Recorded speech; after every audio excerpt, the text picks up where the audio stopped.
Classes में आप सभी का एक बार फिर से स्वागत है। आज आपको यह जानकर बहुत खुशी होगी कि हमारे तरफ से आप लोगों के लिए क्लास 12 के केमिस्ट्री का ऑनलाइन क्लासेस शुरू किया जा रहा है।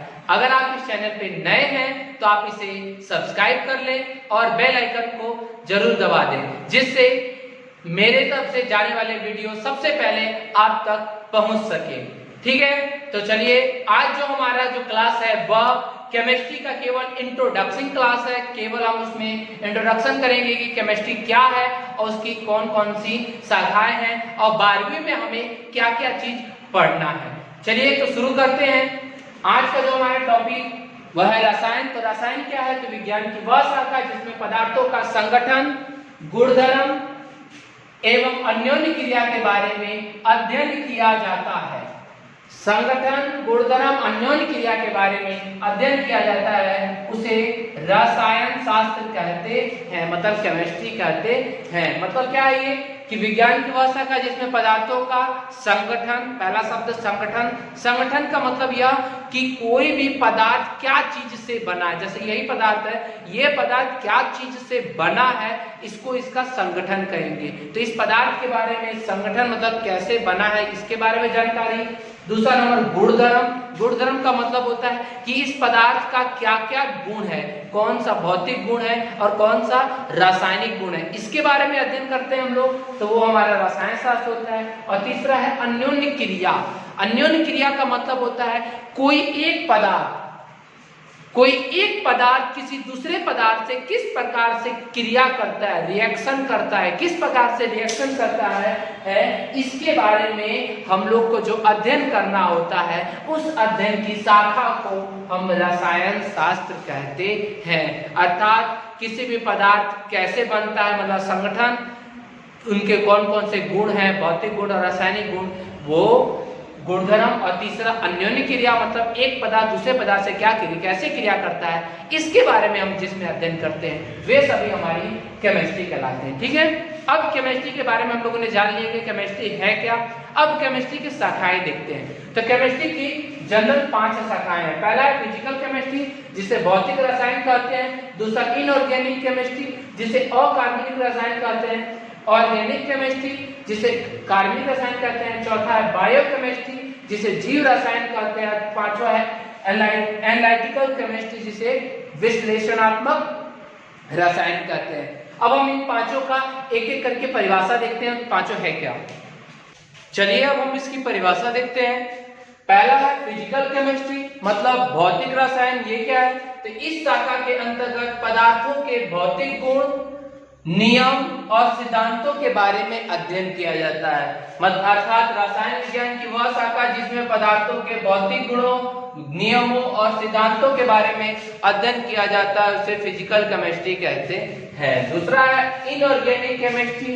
इस शाखा के अंतर्गत कार्बन को छोड़कर सभी तत्वों, टोटल कितने तत्व हैं? तो 114 ज्ञात तत्व हैं। तो उन सभी तत्वों में से कार्बन को छोड़ करके बाकी 113 तत्वों और उनसे बने यौगिकों के बारे में अध्ययन किया जाता है। याद रखिएगा, कार्बन को छोड़कर सभी तत्वों और यौगिकों के बारे में जिस शाखा के अंतर्गत अध्ययन किया जाता है, उसे इनऑर्गेनिक केमिस्ट्री कहते हैं। अब ऑर्गेनिक केमिस्ट्री मतलब कार्बनिक रसायन, इसमें केवल कार्बन के बारे में अध्ययन किया जाता है। तो इस शाखा के अंतर्गत कार्बन और उससे संबंधित यौगिकों के बारे में अध्ययन किया जाता है।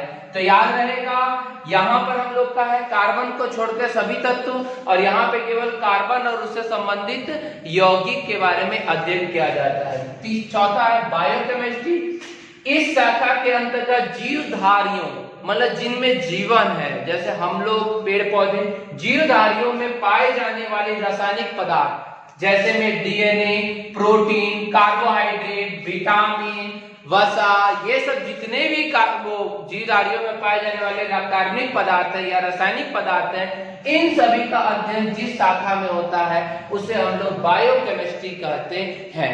एक बात याद रखिएगा, बायोकेमिस्ट्री जीवधारियों में पाए जाने वाले रसायन के का अध्ययन को कहा जाता है, और इसे एक मामले में ऑर्गेनिक केमिस्ट्री का ही रूप कहा जाता है, क्योंकि जीवधारियों में जितने भी पाए जाने वाले रसायन होते हैं वे सभी कार्बन से बने होते हैं, कार्बन और उसके यौगिकों से बने होते हैं। इसलिए इसको एक मायने में ऑर्गेनिक केमिस्ट्री का ही रूप कहा जाता है। तो ये वाला पार्ट हमारा ऑर्गेनिक केमिस्ट्री में ही समाहित हो जाएगा, ठीक है। और अगला लास्ट है एनालिटिकल केमिस्ट्री। इस शाखा के अंतर्गत पदार्थों के भौतिक और रासायनिक गुणों को पहचानने और उनका मात्रात्मक एवं गुणात्मक अवलोकन में किया जाता है। मतलब इस शाखा के अंतर्गत अवलोकन किया जाता है। इस शाखा के अंतर्गत हम किसी भी जो भी रासायनिक पदार्थ है उसको भौतिक गुण और उसका रासायनिक गुण का पता लगाने तथा उनके गुणात्मक और मात्रात्मक का पहचानने में हम लोग को इसका उपयोग करते हैं। अर्थात अगर कहने का तात्पर्य है कि ऊपर का जो 4 शाखा है उन चारों शाखा में जितने भी रसायन का प्रयोग हो रहा है उन रसायनों का विश्लेषण जिस शाखा में होता है उस शाखा को एनालिटिकल केमिस्ट्री कहते हैं। मतलब ये चारों का विश्लेषण रूप है, मतलब चारों में जो जो रसायन का प्रयोग होता है उसका विश्लेषण इसी शाखा में किया जाता है। ये ब्रॉड लेवल हो गया, इसका वृहद क्षेत्र हो जाता है।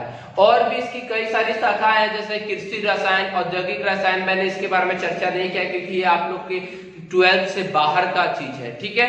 अब ये 5 केमिस्ट्री के भाग हैं। इन 5 केमिस्ट्री में हम लोगों को जो सेकेंड ईयर में पढ़ना है वो पढ़ना है पहला फिजिकल केमिस्ट्री जिसमें 5 पार्ट पढ़ने हैं, इनऑर्गेनिक केमिस्ट्री जिसमें हम लोग को 5 या 6 पार्ट पढ़ने हैं, और ऑर्गेनिक केमिस्ट्री जिसमें हम लोग को 7 पार्ट पढ़ने हैं, 7 या 8 पार्ट है, ये 3 हम लोग को पढ़ने हैं। और बायोकेमिस्ट्री ऑर्गेनिक केमिस्ट्री में ही जुड़ करके एक लास्ट पार्ट है जैव रसायन नाम से, तो वो वहां पे हम लोग इसको पढ़ लेंगे। तो ये वाला पार्ट इसी में इंक्लूड है। तो हम लोग जनरली फिजिक्स को 3 भागों में बांट करके 12वीं में पढ़ेंगे। पहला फिजिकल केमिस्ट्री, दूसरा और इनऑर्गेनिक केमिस्ट्री और तीसरा ऑर्गेनिक केमिस्ट्री, ठीक है। और इन तीनों के बारे में हम लोग अकेले अलग अलग अध्ययन करेंगे।